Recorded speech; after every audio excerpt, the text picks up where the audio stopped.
કરતા વ્યાસ નારાયણે સુંદર એવો આ ભાગવતનો પ્રથમ શ્લોક, અને પ્રથમ શ્લોકમાં આકૃતિ, કૃતિ અને પ્રકૃતિનું વર્ણન કર્યું છે.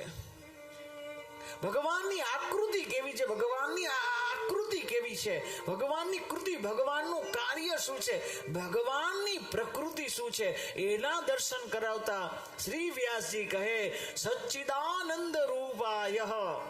ભગવાનની આકૃતિમાં ભગવાન સત્ય રૂપ છે, ચિદ એટલે જ્ઞાન રૂપ છે, અને ભગવાન આનંદ ઘન પરમાત્મા છે. ભગવાન સત્ય સ્વરૂપ છે. ભગવાનમાં શું છે? સત્ય છે. સત્યથી શરૂઆત થઈ. ભાગવત એ ત્રિવેણી સત્ય છે. ભાગવત એ ત્રિવેણી સત્ય છે. ભાગવતમાં 3 વખત સત્ય શબ્દનું નિરૂપણ કર્યું. શરૂઆતમાં સત્ય, મધ્ય જ્યારે ભગવાનનું પ્રાગટ્ય થયું ત્યારે દેવતાઓ આવી સ્તુતિ વંદના કરે ત્યારે પણ 9 વખત સત્ય સત્ય, અને ભાગવત પૂર્ણ થાય ત્યારે પણ સત્ય. તો ભગવાન કેવા છે? સત્ય સ્વરૂપ.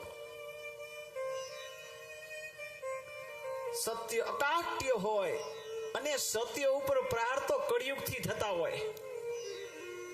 કળિયુગ નહીં, સતયુગમાં પણ સત્ય ઉપર પ્રહાર તો છે જ, પણ સત્ય અકાટ્ય છે. સત્ય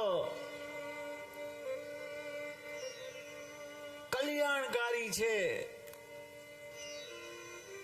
સત્ય હંમેશા કડવું હોય એ જ સત્ય હોય. અને સત્યના આગ્રહી આપણે બધા છીએ. બધાને સત્ય જોઈએ. અરે ચોર લોકો હોય ને, સાંભળ્યું છે, ચોર લોકો ચોરી કરે, અને ચોરી કરી અને પછી ભાગ પાડવા બે, અને ભાગ પાડવા બે ત્યારે એવું બોલે, હવે નીતિથી ભાગ પાડજો, હવે કે નીતિથી ભાગ પાડજો. જે કાયમી અસત્યનો ધંધો કરે, બિઝનેસ જ ખોટું બોલવાનો, એને આગ્રહ સત્યનો છે.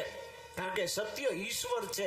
આજ નહીં તો કાલ સત્ય સત્ય સત્ય ઊભું જ રહેશે. જે કોઈ સત્ય છે એ સર્વદા સુંદરમ છે, શિવ કલ્યાણકારી છે.